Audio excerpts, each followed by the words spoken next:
Olá pessoal, bem-vindo ao Justiça às Claras 2018. Nós começaremos o nosso programa voltado para o direito e para a população com uma figura que dispensa apresentações.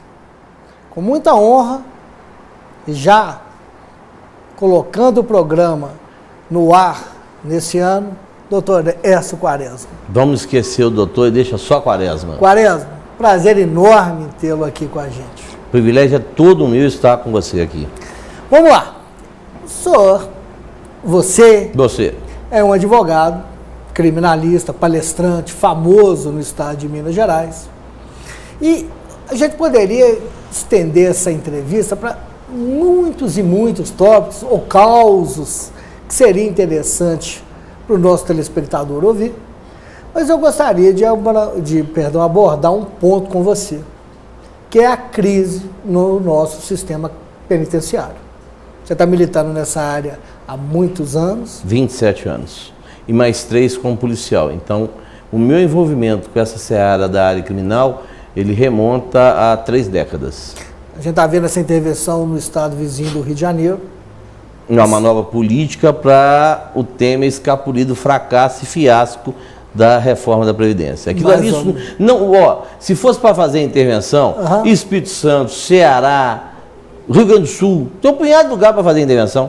Agora escolheu-se o Rio de Janeiro, porque quantas vezes aquilo já correu no Rio? Arrastão no Rio de Janeiro. Quantas vezes os túneis do Rio de Janeiro foram fechados por conta de arrastões? Agora, por conta de eventos do Carnaval, disseram que havia necessidade de intervenção. A segurança pública está em frangalhos há muito tempo. Então, justamente por causa disso, eu vou abordar a questão do estado aqui de Minas Gerais. Esse ano é um ano de eleição. Como é que você está vendo e por que, na sua opinião, o nosso sistema carcerário, penitenciário, a cadeia, está nesse fracasso absoluto? É o conjunto da obra. Veja bem, nós temos hoje legislação incompetente, levada a efeito, edificada por políticos corruptos, que jogam para a galera. Vou lhe dar uma ideia. Quando da edição do Estatuto do Desarmamento, desde 1826, edificaram um dispositivo legal, o artigo 21, que foi depois declarado inconstitucional pelo Supremo Tribunal Federal, que dizia que os crimes afetos ao artigo 16, que era o porte de arma de uso restrito, ele era insuscetível de fiança e liberdade provisória. Então vamos entender o negócio. O artigo 16 preconiza uma pena de 3 a 6 anos. Há previsão legal no artigo 44 da substituição da pena privativa de liberdade por restritiva de direito. Então o indivíduo condenado até 4 anos por crime que não tem violência ou grave ameaça, tem a sua pena privativa de liberdade substituída. Olha que coisa de gênio do mal. O indivíduo é preso em flagrante com a arma raspada. Um 38 raspado, um 32 raspado. Velho, que ainda funciona, mas raspado. Ele é preso em flagrante, ele não tinha, naquela época, audiência de custódia, era processado, a liberdade provisória era negada, o habeas corpus também era negado, porque havia expressa vedação de liberdade. Ele passava a instrução criminal 120 dias preso, para ao final, enquanto inocente, em cana. Quando condenado, liberdade. Porque poderia substituir a pena privativa de liberdade por restritivo de direito. Então, os nossos marginais, dos 584 lá, uns 70% gravitam na órbita de procedimentos criminais no STF, criaram e criam esse tipo de legislação. Tráfico de drogas, o assombro da sociedade. O que se prende, o que enche muita cadeia? O traficante de biqueira, aquele cidadão que está vendendo 4, 5 pedras de crack lá, 4, 5 buchas de cocaína, alguma coisa de maconha. Ele é preso. A reprimenda do tráfico de drogas do artigo 33 é de 5 a 15 anos. Aí faz o pedido, temos juízes extremamente rigorosos em Belo Horizonte, diz não, isso é o câncer da sociedade, isso devasta famílias. Entra com habeas corpus, é uma loteria, tem câmaras mais severas, tem câmaras mais garantistas. No STJ, a sexta é mais garantista, a quinta turma é mais rigorosa, e no Supremo também é loteria, alguns soltam, outros não. O Gilmar solta muito, né? Podia soltar também os pobres, não só os ricos.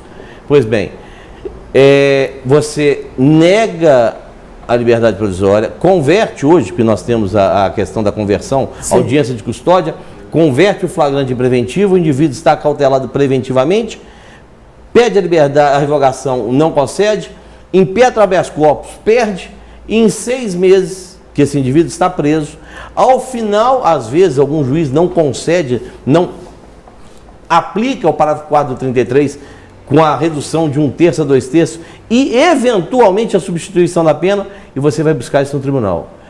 Demora 1 ano, mais ou menos, esse processo. Aqui em Minas Gerais. Aqui em Minas Gerais. O procedimento é mais ou menos esse. 6 meses de formação da culpa, da prisão à sentença, e depois, posteriormente, em média, 6 meses no tribunal.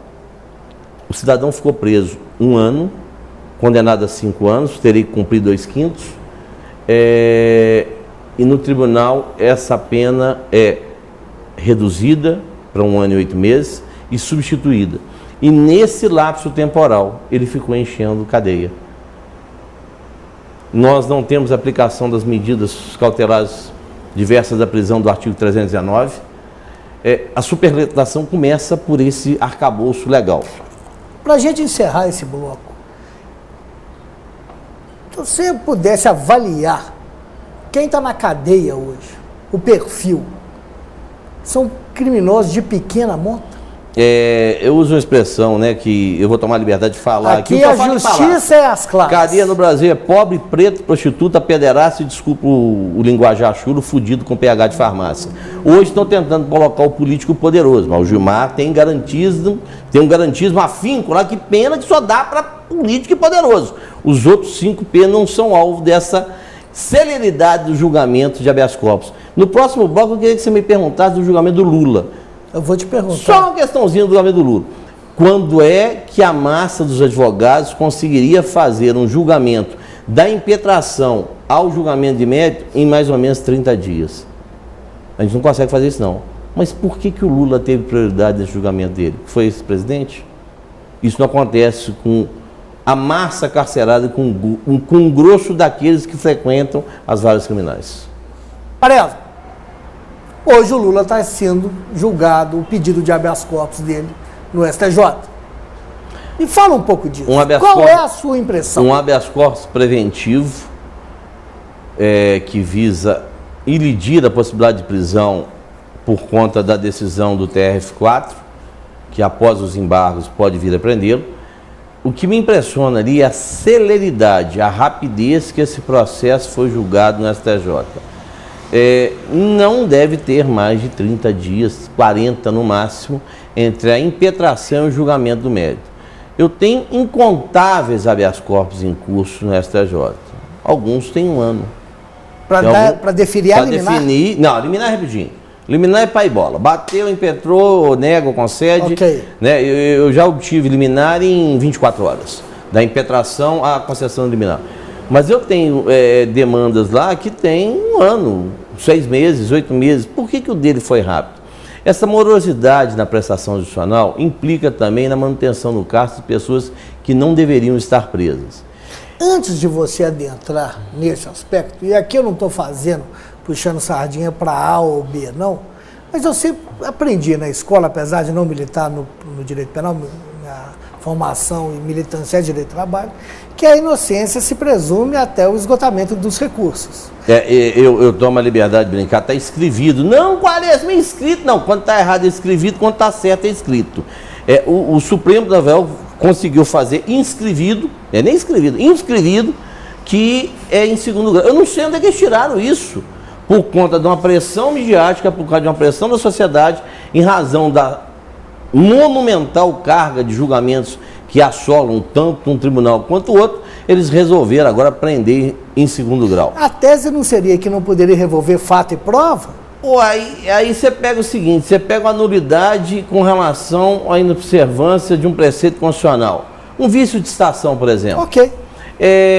O tribunal, porque pode acontecer isso, o juiz ignora, o tribunal mantém, e até o STJ julgar são 2 anos. Aí depois o cidadão vai ter uma sentença, um processo declarado nulo por um vício de estação na origem.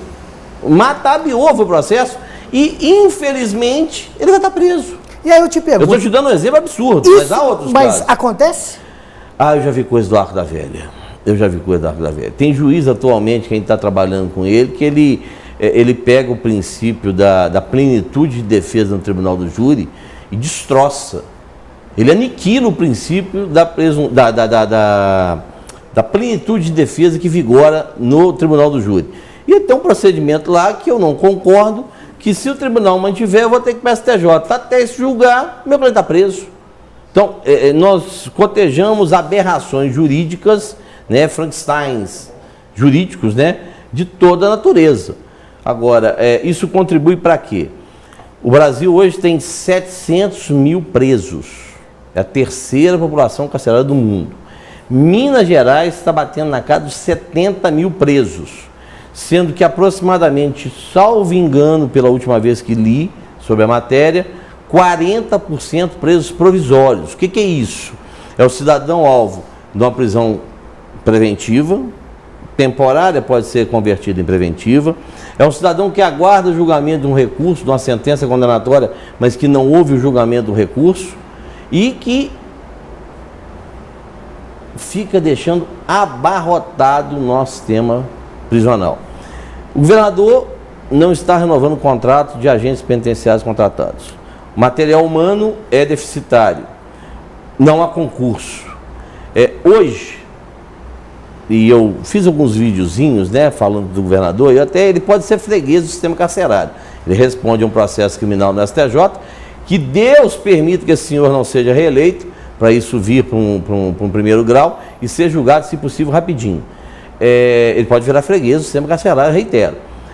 Eu fui a São Joaquim de Bicas conversar com o cliente. Daqui lá é 1 hora de carro. Cheguei lá às 10 horas da manhã. Ingressei no presídio às 10 horas da manhã. Eu pedi 3 presos, porque a gente tem uma regulamentação que fala 3, se for o caso, sai para pedir mais 3. O meu primeiro preso aportou na minha frente às 13h30. Eu fiquei 3 horas e meia para esperar, para falar com um interno. Até exaurir os outros 2, eu saí de lá por volta de 16 horas. Mais 1 hora para voltar para Belo Horizonte. Então, isso, no exercício da advocacia criminal, é uma rotina. Nós estamos sendo submetidos a um tratamento absurdamente vexatório, em que, por inapetência, por incompetência do gestor da administração prisional, até pouco tempo atrás, nós tínhamos um desembargador que era o secretário afeto à área prisional. O que o desembargador entende de gestão prisional? Absolutamente nada. Encheram a secretaria de policiais militares, tinham até alguns policiais federais. O que esse pessoal entende de gestão de sistema prisional? Absolutamente nada. Nada. Estamos enfrentando uma greve hoje do setor penitenciário, dos funcionários da área administrativa. Nelson Hungria tem 2.000 presos. 2.000 presos. Hoje, todo o procedimento de execução criminal, um sistema do TJ, ele faz com que o indivíduo receba as informações no processo e essas informações são passadas pelo penal. Chama o departamento penal da unidade prisional. Sabe quantos certificados digitais tem na Nelson Hungria com 2.000 presos? Chuta. Não sei, 50, 100? Um único, você trabalha o processo trabalhista hoje, ele é movido só pelo certificado digital. É o PJE, não é? Que a doutora Silvana Lobo fala que o PJE no papel é fantástico, na prática é um desastre. Não, mas ele até tem funcionado. Isso, mas no crime é um negócio bem complicado, porque cada lugar funciona com um sistema diferente. O tal do Java, a maldição do Java. Sim. Nós passamos isso aqui. Então você imagina o seguinte: as execuções estão sendo digitalizadas, tem um sistema chamado SEU. Para você mandar qualquer coisa, não é mais físico, é digital. Sim. Então você tem um funcionário para mandar atestado carcerário, atestado de trabalho, um documento médico. Como é que você consegue fazer isso fluir? Como é possível um sistema judicial funcionar com um certificado digital? O sistema prisional. Sim, o sistema prisional. Para você alimentar as informações da vara de execução criminal da Nelson Hungria. Contagem. Isso acontece em Bicas 1, Bicas 2 e na Joazão Albergaria. Só tem um certificado para aquele contingente de presos e você poder municiar São Joaquim de Bicas, a comarca é Igarapé. Então, essa limitação, aliada a outras, conturba demais o ambiente carcerário. Tem uma juíza na segunda vara de Tóquio, que eu já estava concedendo a entrevista, nós temos muitas arengas pelo posicionamento de Sua Excelência, dizendo que em razão da ausência de viatura está soltando traficante. Eu ouvi isso na rádio. Primeiro de vista, Sua Excelência, que ela não está soltando traficante nenhum. Ela está soltando pessoas que têm contra ele uma imputação de tráfico de droga, porque senão ela está pré-julgando.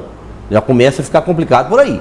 Né, que há magistrados que pensam que são paladinos da justiça, né, aquele Nicholas Marshall, né, juiz de dia e vingador à noite. Tem um pessoal que é vingador na hora de dar a sentença. Isso acontece, não é só aqui não é demérito de Minas Gerais não, isso é no Brasil inteiro. Pois bem, hoje, outro dia eu tive um processo, aquele fato lá do hangar.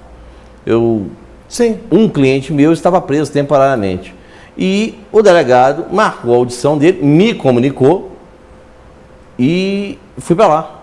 Fiz até um videozinho na porta do DI, da HPP. O preso não foi. Porque não tinha viatura. Porque não tinha material humano e viatura para levá-lo de São Joaquim de Bicas até o DHPP. Esse cidadão ficou preso mais uma semana. Aí, da segunda vez, os policiais civis foram lá buscar o preso. Aí ele aportou na delegacia. Na mesma data, o delegado determinou a expedição do alvará de soltura. Então, o moço ficou preso uma semana sem necessidade alguma. Sabe quanto custa um preso no estado hoje? Quanto? Na PPP, R$3.000. Por dia? Por mês. Por mês. R$3.000. Uma tornozeleira eletrônica em torno de R$300.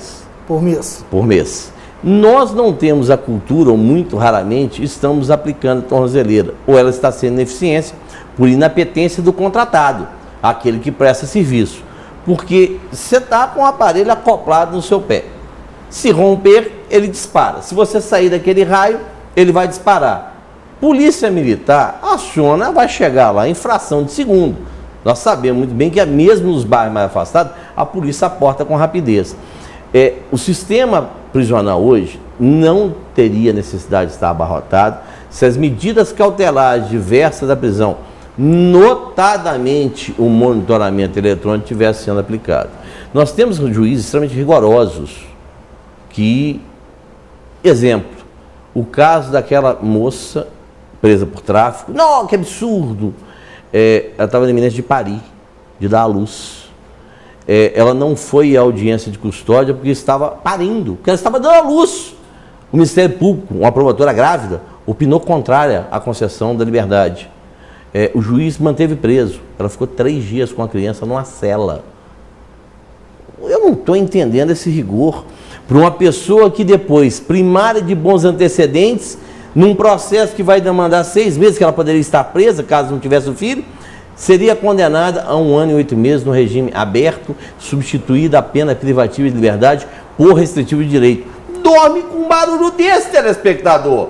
Isso é a realidade brasileira. O tráfico é o câncer. Hoje nós temos um incontável número de pequenos traficantes presos, aqueles de biqueira, objetivamente, que a polícia militar sai prendendo, quer enxugar gelo, sendo apenados, às vezes tem 5 anos no tráfico, 3 anos de associação, 8 anos de cadeia, enchendo cadeia, não vai resolver o problema do tráfico, de forma alguma, não vai amainar essa corda de condenação, e esse é um dos problemas que nós temos, em alguns casos, um rigor excessivo do Poder Judiciário. Nós estamos chegando ao final, meio que no bate-bola, para você, para melhorar a situação, esse ano de eleição, a gente tem sempre que esperar que isso vai melhorar, porque senão... Está na Bíblia, Armagedon. Mais ou menos por aí. Tem que acabar com tudo. Tem que implodir o que existe. O que existe tem que passar por um processo de implosão. Leis ou o sistema? O sistema, o processo legislativo, estão querendo recrudescer determinados comportamentos prisionais. Eu tenho no meu escritório um cidadão que praticou um fato, um crime, um homicídio, é um funcionário meu, aquele borracheiro que matou a cabeleireira. Esse moço trabalha para mim. Ele foi uma daquelas raras exceções do indivíduo que passou pelo sistema prisional e a pena tem a função de punir, de castigar, de ressocializar e reintegrar. Eu fiz parte do processo de reintegração dele, de ressocialização dele. Ele trabalha para mim. Quantas pessoas têm oportunidade depois de sair do sistema carcerário para trabalhar? Raríssimo. Você não pode fazer concurso público, você tem a vida anteacta permeada por a condenação. Quem dá emprego para um cidadão que foi um homicida? Um ladrão, um indivíduo que perpetuou um roubo. Então, nós temos um conjunto de ações, primeiro de conscientização, que o crime está no rascunho da Bíblia. Quando Caim ceifou a vida de Abel, tivemos o primeiro crime, e eu discordo, não é homicídio, ele foi um genocídio, porque 25% da população mundial foi dizimada naquele momento. Né? Nós tínhamos 4 pessoas, um quarto morreu. A partir dali o crime de sangue permeia e gravita na órbita social. Outros delitos também. Nós temos que começar a pensar numa forma de punir esse indivíduo, mas de levar ao cárcere aqueles que merecem, em que há a gravidade efetiva da conduta dele, em que há a necessidade da construção para assegurar a ordem pública e depois para poder mantê-lo lá, para ver se ressocializa. Como é que você ressocializa um indivíduo onde ele está preso? No meu tempo de polícia tinha um ditado que permeia até hoje no cárcere: mente vazia, oficina do capeta. E o que nós temos hoje na maioria dos presídios é o ócio. Pessoas que estão com celular dentro da unidade prisional que continuam praticando o crime lá dentro. É enxugar gelo. Isso passa por um estudo não oportunista igual o Temer fez. Aquilo ali é banditismo estatal. O Moreira Franco concedeu uma entrevista, ele falando sobre o processo de eleição. Aqui não tem nenhum amador, nós estamos tendo prova disso.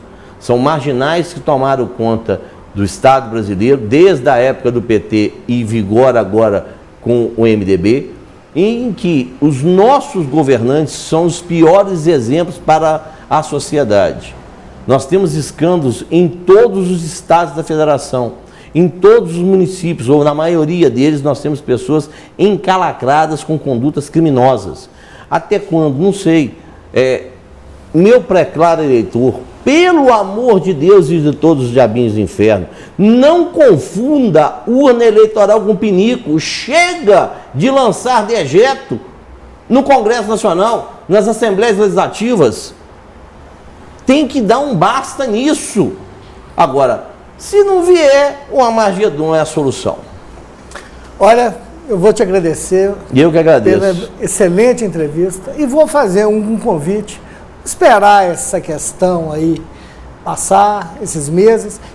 E mais lá na frente, quando o país estiver próximo aí de uma votação, eu queria que você voltasse ao programa para alertar o telespectador sobre a necessidade de ter um voto consciente. Será um prazer muito grande, espero... uns impropérios verbais lançados aí, mas espero que tenha sido bom para você, bom para mim, bom para o nosso telespectador. Aqui nesse programa tudo é às claras. Muito bom saber disso. Pessoal, muito obrigado. Até o próximo programa.